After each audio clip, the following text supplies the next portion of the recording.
de tadidio rehefa mandan'Andriamanitra moa ataony inona araka ny teny efa nentsika teto mba ho lavin'Andriamanitra ihany koa ianao ny ray andro any ka aza lavina ny fahalalana raiso ary ny baiboly raiso ny kaheny styloanao de ho tohizantsika ndray ary ny fampianarana zay efa narahintsika teto farany ity tenin'Andriamanitra ty ary novakitsika zay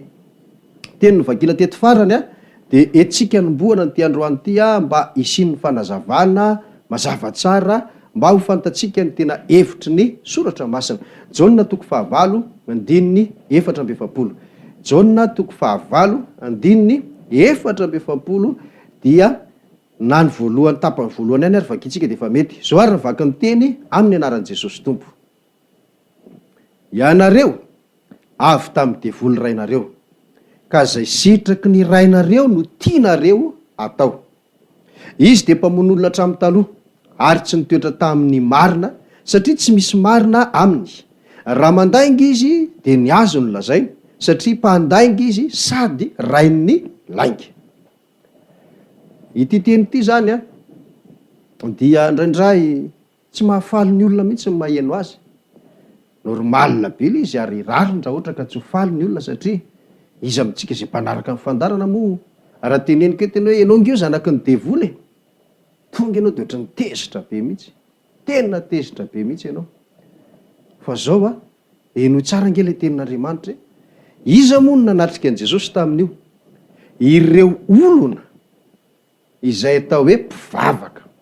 jiosy daholo izy ireo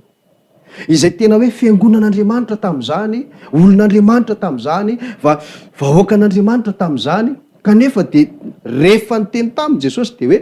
ianareo avy tamin'ny devoly rainareo ka zay sitraky ny rainareo no tianareo atao zany hoe tena voatsindry tsara ao anatin'izay tenin' Jesosy zay hoe nampivavaka ary reo olondreo zanaky ny devoly reo ary ny devoly no rainy inona ny antony mahatonga an'izany de ho ampahafantariko anao androany mba hahatonga anao tsy ho tezitra tsony rehefa maheno ny teny io sady zao hoe mahatonga ny tenenin' Jesosy iteny io misy fitiavana ao anatin'izay faharoa tsara nge ny tenin'Andriamanitra anjaranao zany mandinika leo ambany fa tsy de raisitsika satria ny fotoana moa miazakazaka be le hoe rainy lainga mpandainga hatramin'ny voalohany mpamono olona sy ny sisa fa ahoana moa no mahatonga an' Jesosy miteny hoe zanaky ny devoly ny olona na de mpivavaka be tahaka nyreto jiosy reto aza ary ny devoly no rainy ny antony de tsotra ihany ndao ary vakitsika indray ny Romanina toko 7 efa nyvakina ihany koa ity tenin'Andriamanitra ity Romanina dia ny toko 7 de ny andininy 7:10 ka hatrany amin'ny andininy 20 misy an'izay teny zay daholo Romanina toko 7 andininy 7:10 ka hatramin'ny andininy 20 zany azonao vakina daholo fa ny vakitsika de zao ny andininy 17 ihany Romanina toko 7 andininy 17 zany zao ny vaky ny teny ary amin'ny anaran'i Jesosy Tompo hoe ary am'izany tsy izaho intsony no manao izany fa ny ota izay mitoetra ato anatiko ny apôstôly Paoly no nanoratra nyity teny ity ary tsy hoe izy efa apôstôly sy efa mpitoro sy mpampianatra ny fivavahana zay natolotry Jesosy azy akory no resahany eto fa ohatrany hoe ny joro vavolombelona izy ny tantarany zavatra ny ainany teo alohany na apôstôly voafidin'i Jesosy Kristy azy zay zany dikan'ity teny ity fa tsy hoe mitombona akory hoe izy efa mpampianatra be fa voavonjin'i Jesosy iny no mbola hiteny ihany hoe mbola ato anatiko le ota fa io zany de nitsindriny tsara hoe tsy zatsony ozy izy manao an'izany fa ny ota zay mitoetra ato anatiko fa nytiantsika raisina zany de zao tsy Paoly ihany fa na iza araka ny fampianarana na rahantsika teto farany de zao na iza nofo amandra nateraky nofo amandra de zao sampalota ary misy ota ao anatiny araky ty voalazan'ny apôstôly Paoly ty hoe ny ota zay mitoetra ato anatiko zany hoe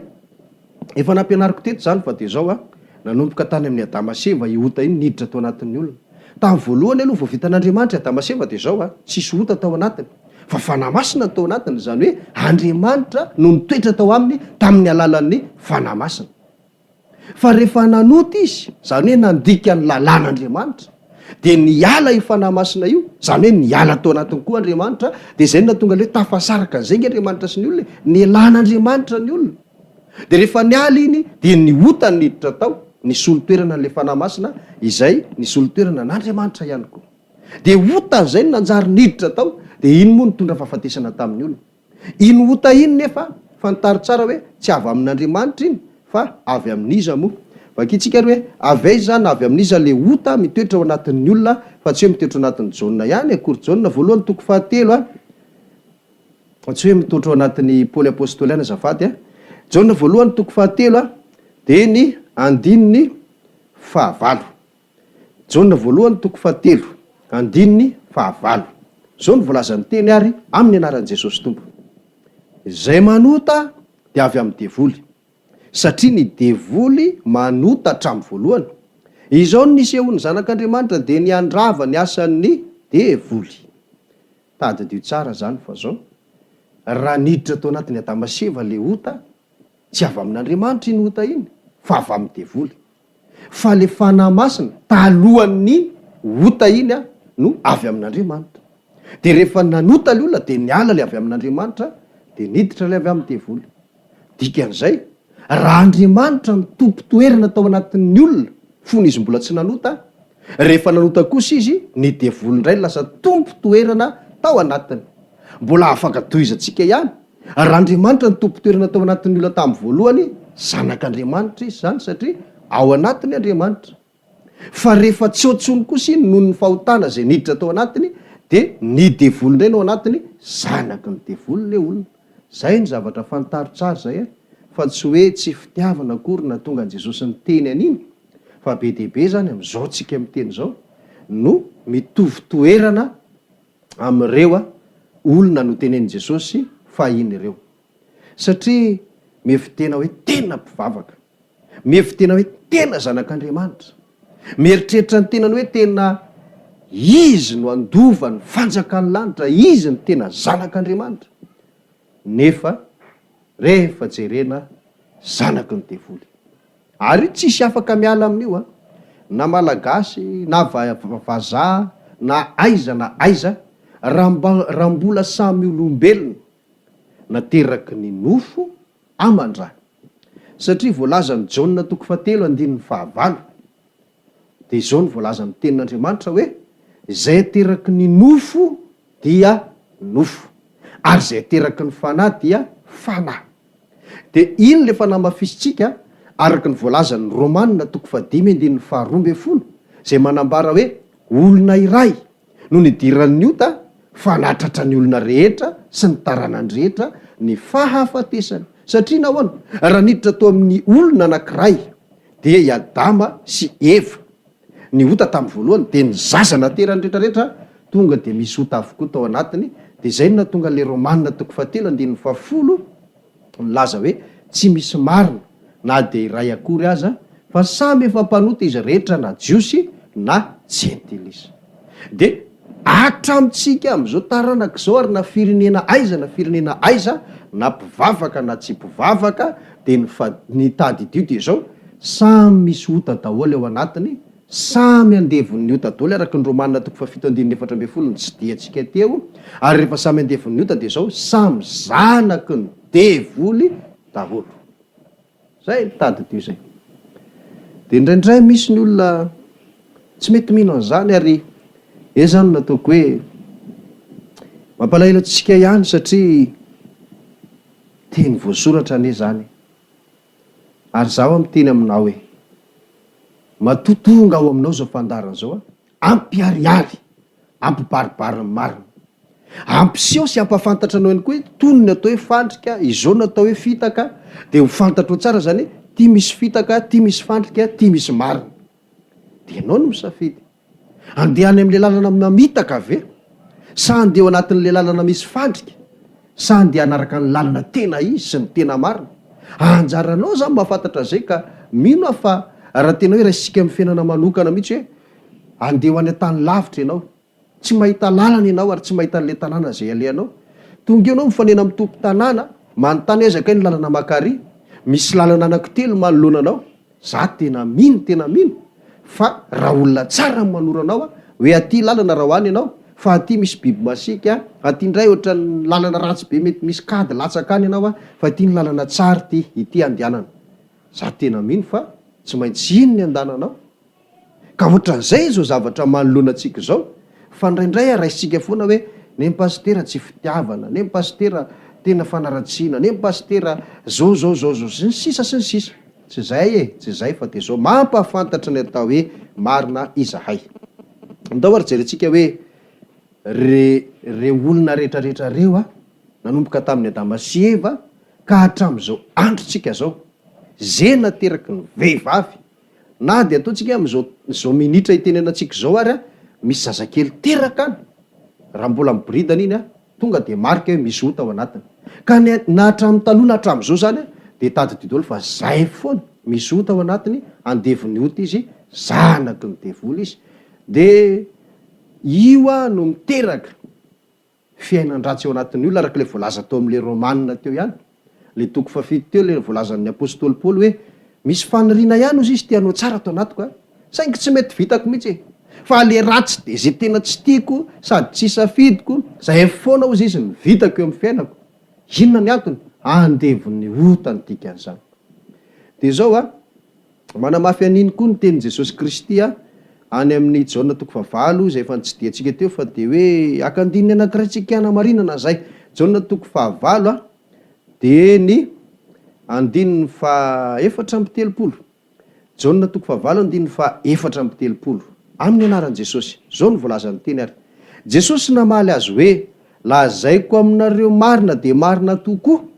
fa izay rehetra manota dia andevon'ny ota toizatsika andininy 5:telopolo fa ny andevo tsy mitoetra ao an-trano mandrakariva fa ny zanaka no mitoetra mandrakariva misy teny ho ampidiriko anatinao tsara zany aminatin'izay tenin'Andriamanitra zay a voalohany aloha zay rehetra manota ozy de andevon'ny ota io angen'ny porofy io ny porofy fa andevon'ny ota ny olona rehetra fa tsisy afa bela sy afa miala na iray ary ka iteny hidradradratra anaporofo manerana ny vazantany efatra ilaza hoe ato anatiko tsisy ota ato tsisy an'izany fa raha mbola nateraky ny nofo de nofo ozy ny jaona toko 7 zany hoe zay nateraky ny andevo de andevo misy ota anatin'le niteraka azy misy ota ihany koa anatin'le olona nateraka de tahaka zao ny fiainana manota izy ary zay nge mahatonga atsika olombelona iteny hoe mandeha tany tsy maintsy solafake milololanitra tsy maintsy lena de tsy vitan'izany ihany fa hoe nofo amandraha malemy de isaky mba misy zavatra tsy sitrapon'Andriamanitra ataon'ny olona de zay foana matetika ny teneniny hoe tsika ngetsy anjely ohatrohatr'izay nahoana tokoa moa satria ny anjely tsy nofo tsisy ota ao anatiny afa-tsy hoe ny anjelin'ny satana fa ny anjely any an-danitra zany a tsisy ota ao anatiny de marina zay tenin'Andriamanitra zay tenin'olona zay zafady a hoe tsika ngetsy anjely satria ny anjely tsy nofo fa isika nofo isika nofo de nampianarina teto tsy vitan'ny nofo fotsiny fa nofo ota nofo mpanota dikany misy ota ao anatiny de rehefa misy ota ao anatiny de iny ota iny nge rehefa manandefo de zao hoe zay tian'iny atao ihany lasa tanterahan'le olona eo amin'ny fiainana ohatran'le nresahan'ny apôstôly paoly teo mba teanao tsara ozy izy fa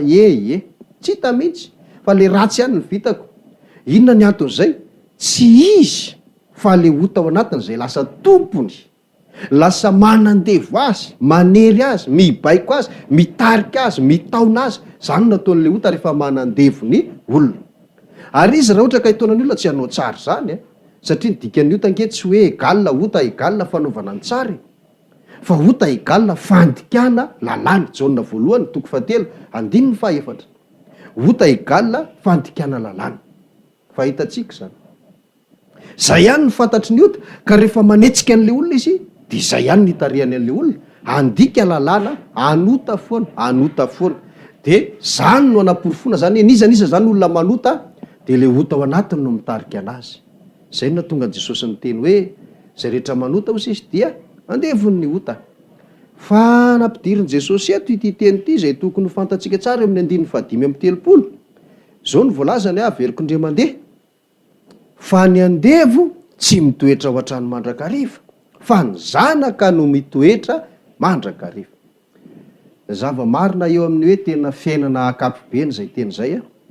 nefa amin'ny fiainako avy koa de marina. Raha mbola andevon'ny ota zany ny olona anankiray, dikany tsy mitoetra ao an-trano mandrakariva. Misy dikany kely moa le hoe mandrakariva ery ambany a, de dikany kely le izy hoe mandrakizay. De zao zany dikany de hoe azontsika resahana tsara mihitsy zany fa raha mbola andevon'ny olona tsy toetra ao an-trano mandrakizay. Tranon'izy io, tranon'iza io, fa ny zanaka ozy izy no mitoetra ao a mandrakariva na mandrakizay.